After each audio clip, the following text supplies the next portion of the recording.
Guys, doon nasira. bakas kami ko pa. Pinasira Katulad yan, guys. Paano kang kuko Hindi niya? ko alam. Siminto ka Bakit muna. ano. Paraanin mo muna yung ano. Eh, yung motor nakabara. Diyos ko, napapagalitan tayo ng di oras na yan.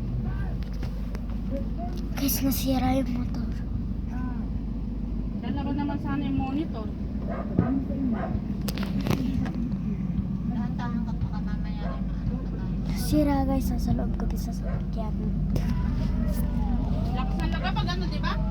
Eh, tingnan niyo lang nga. Sarap maglakad.